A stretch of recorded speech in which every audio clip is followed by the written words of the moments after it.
Welcome to the C Word Podcast. I'm Semaj, and I greet you in the love and the light of the infinite Creator. Don't let the name fool you. The C, as you will find, is all about you. What we desire to do here is create a conversation around my book, The C Word, and some of the principles behind it, to lead you, the seeker, on a journey. A journey of freedom. Freedom from limiting thoughts, borrowed beliefs, and false perceptions. A journey of self-truth. If you're already on a path, then it's to help bring clarity on the journey. I've walked the path. I can help you identify the walls you've built and the ruts that you're in, and give you some tools to create a new life. I'm a hands-on healer of energy and light, teacher of my own integrative flow technique. I'm a student of the universal law of one, and a certified life coach, helping you to get clear your direction. I'm called father, husband, grandfather, Sifu, and guru. I'm on this journey with you. We are one. My desire is to live this quote, which simply says, "The best teachers are those who show you where to look, but don't tell you what to see." Let's begin.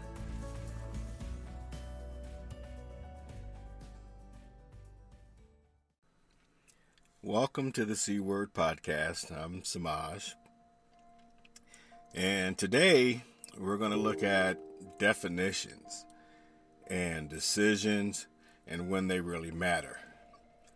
You're going to hear some of the mind-shifting stories from my journey and maybe get a perspective on how important it is to recognize and respect different perspectives.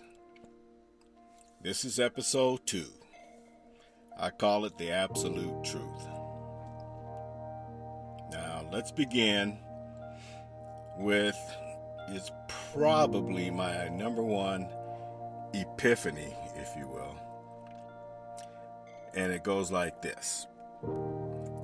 Absolutely nothing is anything until you decide it's something. Now, that would be simple to say and then end it with a period for me, right? And then keep moving on. And here's why. Because if you look back, or if I look back on any moment in my adult life, and I apply this philosophy to it, I look at how many times and how many of those moments would actually change if I decided to do something different. And the answer is always everything. Everything would change if I made a different decision about stuff. Now, in most circles, this is called your period of self-reflection. And you look back and you say, that was a bad decision. But what if it wasn't? Or, you know how we are. We say stuff like, he or she is so stupid. But what if they weren't? And we say stuff about ourselves. I'm burnt out. I'm sick. I'm unhappy. And in my world, we always choose those things. But what if you weren't unhappy or sick? And that's the big aha. Not an easy aha,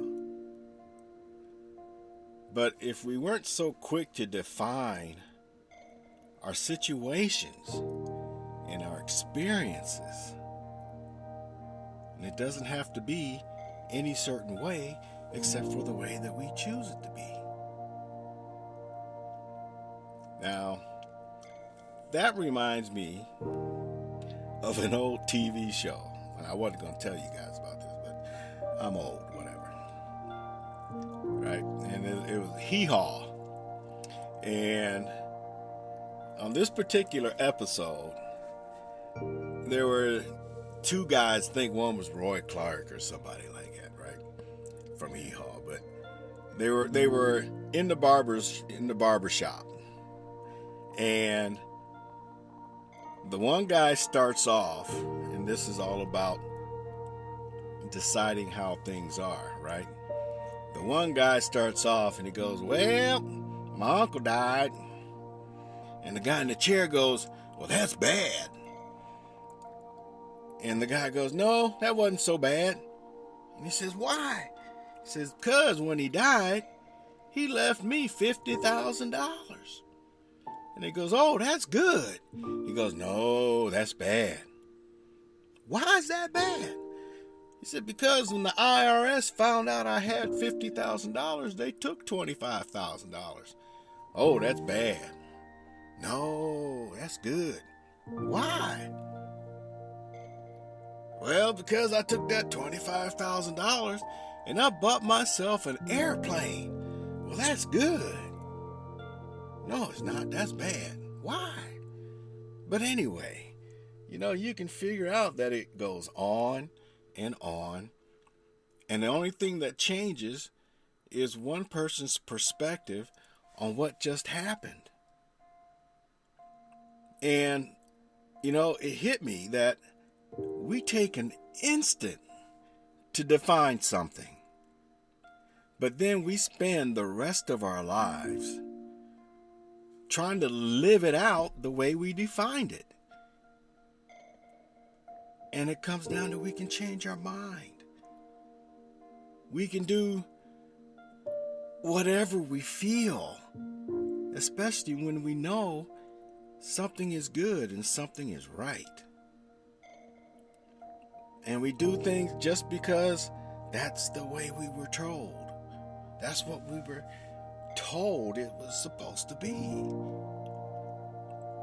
How many times in your life did you make a decision about someone or something? One of those, what do they call them? Predetermined thought processes. I don't like this. It's like a kid. I don't like vegetables. Well, you never ate a vegetable. How do you know?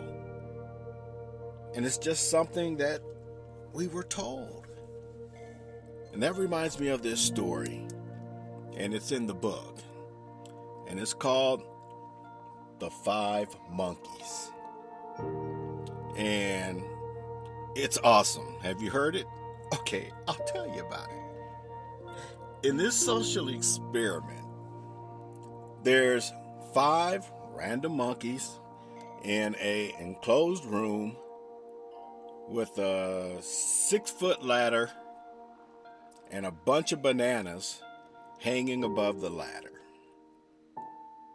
Now, as the experiment goes, when the monkeys get hungry, one of them goes, hey, there's bananas up there. Let me venture up there and get those bananas. And when the monkey starts up the ladder, the other 4 monkeys get shocked. And they're making noise and freaking out. And I assume the monkey the monkey getting the bananas gets his bananas. But when he comes back, everybody's, like, well, he got his banana. I'm going to have to get mine. And so the second monkey decides, well, I'm going to go up this ladder. And he goes up the ladder, but the other 4 monkeys get shocked. And after 2 or 3 monkeys going up the ladder, and the other 4 monkeys getting shocked, they figure out you don't go up that ladder. And every time someone does start to go up the ladder, the other 4 monkeys beat the hell out of him before he goes up, so they don't get shocked. They go hungry, but they don't get shocked. And so after they learn this process, they take a monkey out and put in a fresh monkey. And of course, when that monkey gets hungry, he starts to head for the ladder, and the other 4 monkeys beat him up. And the experiment goes on until all 5 monkeys, all 5 of the original monkeys, are replaced with 5 monkeys that beat the hell out of a new monkey as it tries to go up the ladder, and they don't know why. You know why? It's because it's always been done that way. And always been done that way doesn't always mean it's right. And that's how people do. So you get to choose it every time. So as I'm looking at this absolute philosophy, I started to have life drop road signs into my journey in the way of books, stories, teachers, and mentors, and not one was designed to define my journey. They were just information signs that say, look, there's something ahead. Be cautious. Maybe a new perspective, a new game changer, epiphany. Whatever it is, I get to look at it, play with it, chew on it, do whatever it takes to process this sign, and then I get to decide if I want to agree, disagree, or just let it be. And that's what it is for you. Check yourself. What is it that you do and you have no reason why you do it? And is there something that you want to change? Because it's your choice. Absolutely nothing is anything until you decide it's something. All I ask is that you keep an open mind and trust your insides. And if you have to decide, make it count.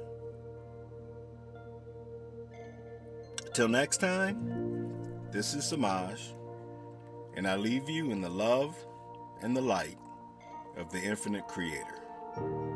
Go forth, therefore, and rejoice in the power and the peace of the one infinite Creator. Namaste. That wraps it up for today's episode. I appreciate you all for listening and watching this podcast. It matters to me.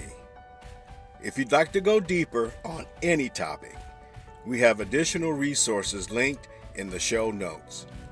If you're getting value from this show or have feedback, feel free to reach out to me at semaj@agreatnewyou.com or by leaving us a rating here. Thanks for listening. Namaste.